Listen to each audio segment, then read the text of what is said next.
This is Cape Talk. Cape Talk. Welcome back. This is Views News 9:35. It is, and we're live from the Century City Conference Center. We are here with Food Forward South Africa, packing food parcels that will be going out across the country to hungry mouths, and that's the initiative for Madiba Day 2026 by Food Forward South Africa, and of course, ably assisted by very many businesses and their staff and volunteers that have gathered, and they're all going to be organized into troops to deliver, of course, those food packages that will feed up to 900,000 mouths per day in South Africa. So Mandela Day today, and of course, it is the return of the naked scientist. Very chuffed that he's with us. We missed him the past 2 weeks. He's been on leave, away from his desk, and not taking questions, I would imagine. And a reminder, I guess, that you are able to put your questions to the Naked Scientist today via WhatsApp at 072 567 1567. You can call anytime at 021 446 0567. Dr. Chris Smith is, of course, with us every Friday after 9:30, and a consultant virologist at Addenbrooke's Hospital in Cambridge. It's great to have you back, Chris. Where have you been? Well, I was down the beach, actually. I head down the south coast, and we've had this period of intense high pressure over the UK, and that's had the effect of distorting the jet stream, which is this band of air that flows across the top part of the planet and brings cooler air from the north and pushes down warmer air from the equator. But because of the distortion of the jet stream, because of this high pressure sitting over Northern Europe and the UK, it made the jet stream into a sort of omega shape, which meant that the cold air that would normally be coming just wasn't there. And we ended up with a phenomenon called a heat dome. And this is where you have this steady area of high pressure. And normally high pressure is associated with falling colder air. But the falling air actually has the effect of compressing the air underneath it, and if the ground is already hot because it's a nice warm summer, it intensifies the heating effect and you get locked into this cycle of relentless hot days. So my summer holiday down the south coast turned into basically participating in a heat wave. It was 30 plus degrees every day, hardly fell below that at night time. So in some respects it was wonderful, but in other respects it was extremely warm. But we're still seeing the effects of that high pressure now. So I think we're now into a record run of maybe 2 weeks where the temperature in the daytime has not gone, has been in the region of 30 degrees in some part of the country every day across that period, which I don't think we've ever seen that happen before. But it's because of this heat dome high pressure phenomenon that we're seeing. Can I assume then that you look a little more like me these days? I didn't like to say, but yeah, I do. I have certainly changed hues a bit. And someone actually said to me, someone had a good holiday when I got back to work. And I said, well, that would just be my relaxed affect. But no, it was apparently the bronzed colour of my skin. I was very, very careful with the sun cream. I don't get burnt. I'm very careful not to do that because rates of skin cancer are climbing. And the easiest way to guarantee you're going to look like a prune and age very fast is to get sunburned. So this was judicious use of sun cream and sun exposure. But yes, I do look a nice healthy colour. I must have made a lot of vitamin D. But look, here's a very important point. Before I went away, said I would do some homework, even though it was my holiday, and I've diligently done my homework. Yeah. It was a really interesting question. Do you remember? It was about Australian marsupials and specifically certain animals that poo cubes. Do you remember? Yes. Yeah, well, I've actually been doing my homework. You hear me? Yeah. Yes, I mean, it's all about wombats. The person rang up and said, these animals apparently do poos that are the shapes of cubes. They're six-sided. Is that true? And if so, why does it happen? Because these animals don't have a square anus. They have a round bottom. So how do they make square or cube-shaped objects come out? And also, more to the point, why would they want to do that? Well, actually, it turns out there's a good research or literature base around this, believe it or not, and a very comprehensive paper published in, appropriately enough, the journal Soft Matter from about 10 years ago. Researchers have dissected wombats that have fallen victim to road traffic accidents in Australia and looked at the intestines, and it turns out that a quirk of the structure of their intestines enables these animals to push out about 100 cube-shaped turds a day. And The anatomy that makes this possible is that the intestines have two grooves in them, and those grooves separate areas of stiffer, more rigid tissue, which is a more rigid elastic, and softer, more stretchy material. And this has the effect by, when they modelled this, they actually created a computer model of how these things would, under normal gut peristalsis, move. It means that the stiffer areas contract faster than the more flexible areas, and this has the effect of rounding off the corners of your feces, pushing them by just natural action of elasticity into these cube shapes. So the anatomy is what makes it possible, and it's the elasticity of the anatomy that actually makes this. But the other question, as I raised earlier, is, well, why would an animal evolve to do this? And we don't know for sure, but one speculation is because these animals are territorial and they tend to produce a sort of midden on high points to mark their territory. If you do round poos, they're more likely to roll off. But if you do cubes, they'll stack up like bricks. I won't make jokes about SH1T'ing bricks. But if you make bricks, they'll stack up, and therefore they're more visible, and they're likely to loiter or linger in the environment for longer, marking your territory better. So that is the speculation, that this is an evolved trait to make you better at marking your territory, achieved by having intestines with differential areas of elasticity. Okay, there we go. That I hope the person that posted that question is listening today. But of course, that will be on our podcast, and you can also visit it on the Naked Scientist website. A question in from Leon, and this is on the WhatsApp number 072-567-1567. Dr. Chris, why is it that when you fall asleep on your back, you always tend to dream dreams of an unpleasant nature, like nightmares, other than when you sleep in other positions? Leon in Athlone. Hello, Leon. Well, I don't think that this has actually stood up to scrutiny, because researchers have looked at this, because there's actually some traditional kind of folk claims that sleeping in different positions has different effects on your sleep quality, on dream content, etc. I'm not sure that when people have actually looked at this, the literature is particularly reliable. It's very anecdotal, it's very much based on personal account, and therefore it's not been done with a great degree of scientific rigour. So it might well be that this is a bit apocryphal and really not true, but there might be a kernel of truth to it, in the sense that you're going to get the best night's sleep when you have the most comfortable, sustained and restful sleep. And your dreams occur during different phases of sleep called REM sleep. And it might be that if you're having more disturbed sleep because you're not comfortable, you'll have more disturbed dreams. You'll wake up more often because you're uncomfortable. And if you wake up mid-dream, you're more likely to remember that dream. So my speculation would be that a person sleeps best in the position in which they are most comfortable and they're most familiar with sleeping in that position. If you sleep in a position that's not comfortable for you, that is not your normal sleeping and recumbent posture, because for whatever reason you end up sleeping on your back when you're normally used to sleeping on your side or your front, for example, you will have a less natural sleep that night, which might translate into those effects I mentioned: more frequent waking, therefore more frequent recollection of dreams, which just happens to coincide sometimes with nastier dreams that you then remember and think, that must be because I slept on my back. A question in from Rory. He wants to know why there are dimples on a golf ball, and if he had to drive a golf ball on Mars, would he be able to outdrive Rory McIlroy? Well done, Rory. The answer is the dimples are there to create a degree of steadiness or stability in the flight of the ball. Because what happens is, when an object passes through the air is a fluid. And as any object passes through air, the air sticks to or tries to stick to the surface of that moving object.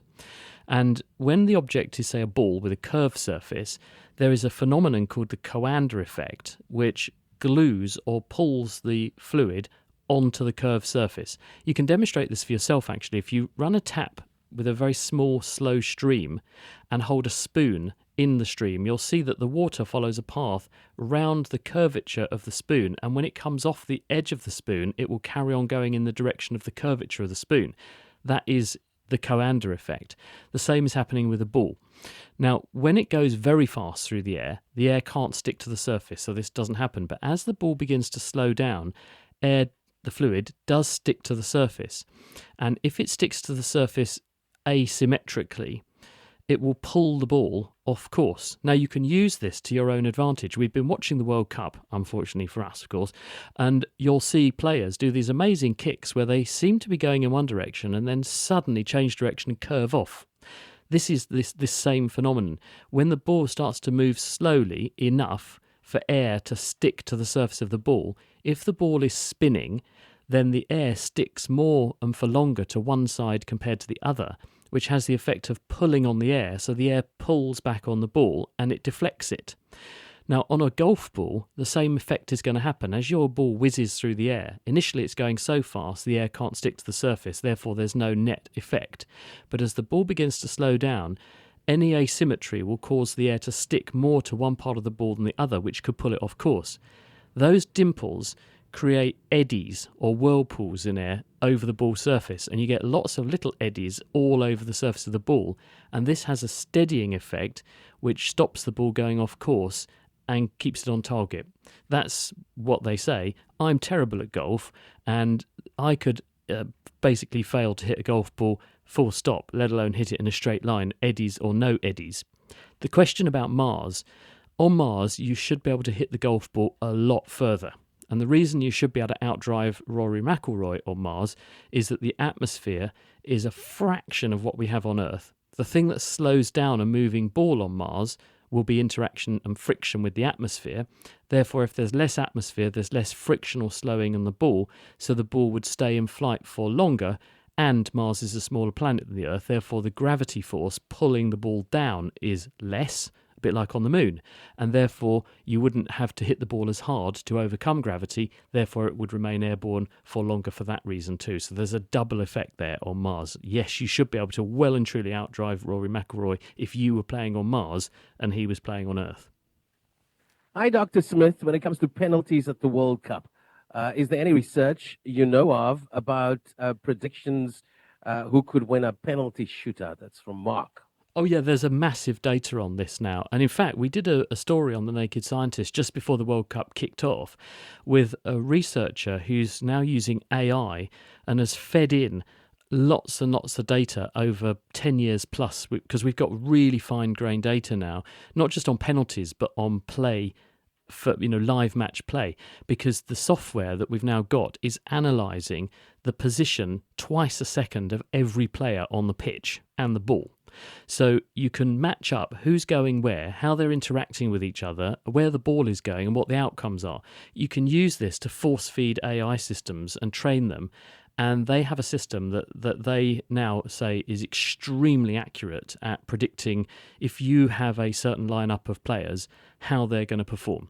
So the same thing can be done for things like penalties, and you can look at how a player performs, how a goalie performs, what sorts of situations they tend to do better or worse against. But remember, there's always a healthy helping of chance here, and the situation's different every time because nerves, pressure, the crowd, all these factors change, as well as conditions like temperature and lighting and how tired you are. So there are a degree of predictable things, and then there's a lot of unpredictable things. But yes, there is a literature on this, and we do know a lot about how the psychology of this works, also how the physics of how balls move, and therefore how goalies become very good at anticipating both psychology but also knowing the physics without even realising they're experts in physics, to anticipate where balls are going to go and with what timing, so they can put themselves in the way at the right point.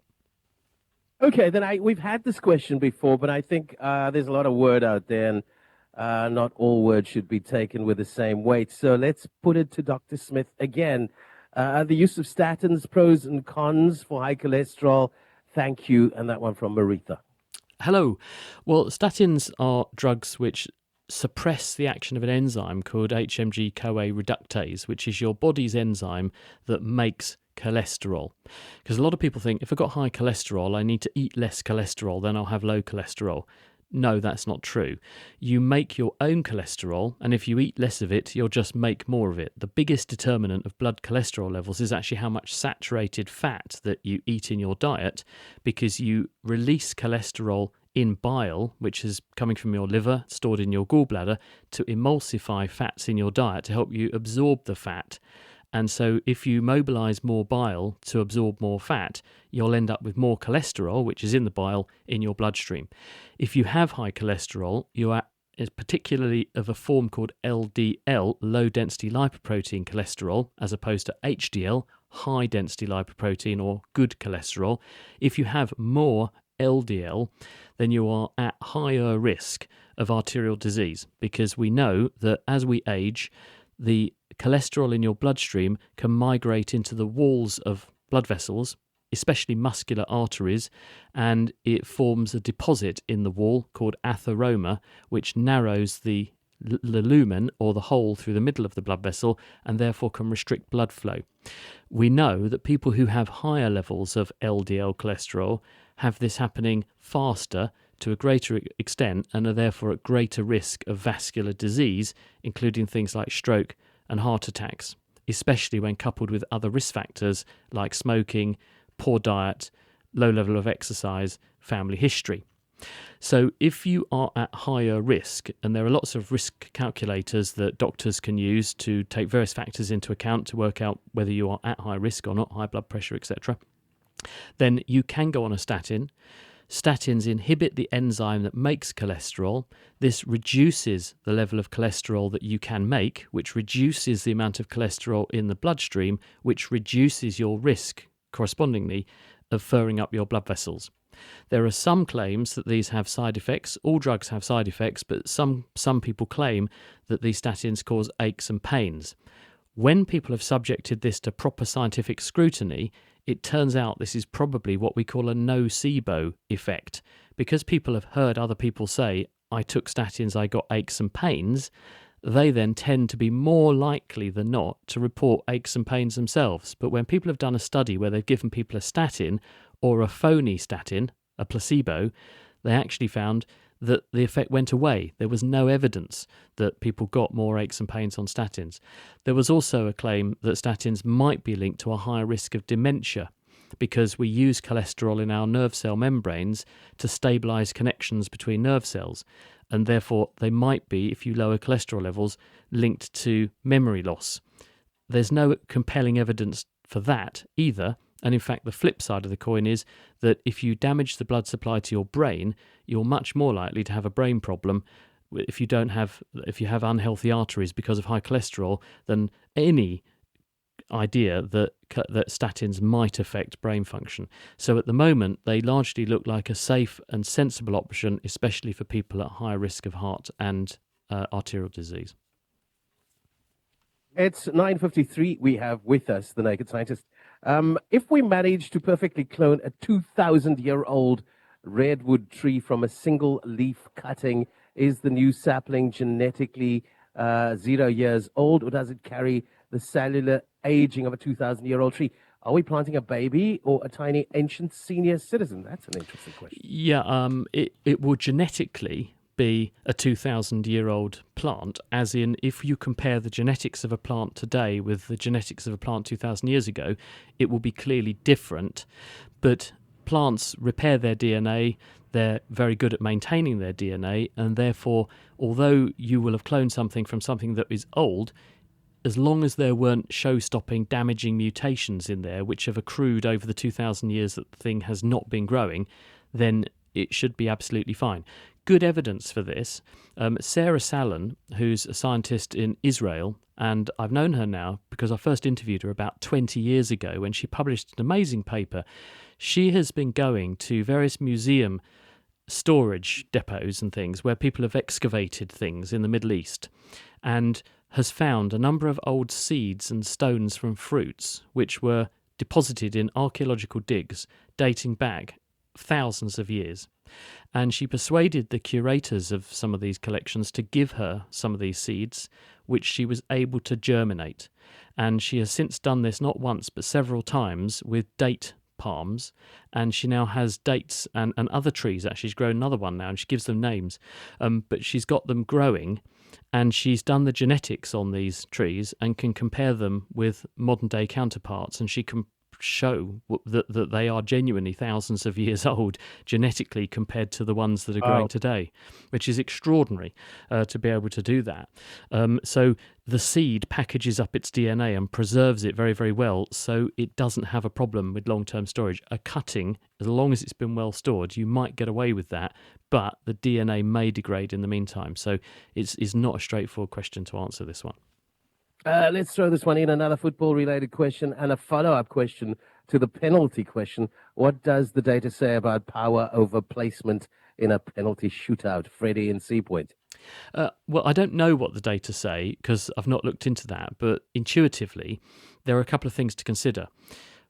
If you go very, very fast, then your ball is travelling maybe, 100 miles an hour, then the goalie has to be travelling fast enough to get in the way of it. And given there are reaction times, because remember that it takes us time to see something, process that visual stimulus, then program our muscles to move in a certain way. If all of that happens more slowly than the ball is running towards you and going past you, you're never going to stop it because you get to the place you need to be after the ball has already passed you. So there's an argument to be made for speed. There's also an argument to be made for power, because under certain circumstances you might deflect the ball away from its original course, but then if it's got enough momentum or spin in the original direction, it might hit the post and then bounce back in. We've seen that happen to many people's chagrin in many matches, haven't we? So giving the ball enough momentum to start with, so that even if a goalie chips it or takes some of the energy away, it's still got enough embodied momentum that it goes back to its original course when it hits something like a crossbar. That there's a case to be made for that too, and this is all in the mind of the striker. They are weighing all of these possibilities up, fooling the goalie psychologically into lurching or leaping the wrong way, dive in the wrong direction, going past the goalie with sufficient speed, but there might be a compromise because the faster you go, the more likely you are to have an inaccuracy, and also having enough power behind it. So if someone does get in the way of it, there's nevertheless maybe enough momentum to get it over the line eventually anyway. Wow, okay. That was a whole lot. We're glad that you're back, the Naked Scientist. Dr. Chris Smith, of course, every Friday. He's back after 2 weeks of leave, and you can catch him just after 9:30 on Views News. It is 3 minutes to 10 o'clock, and Orly Kalinga is now standing by with Eyewitness News at the top of the hour.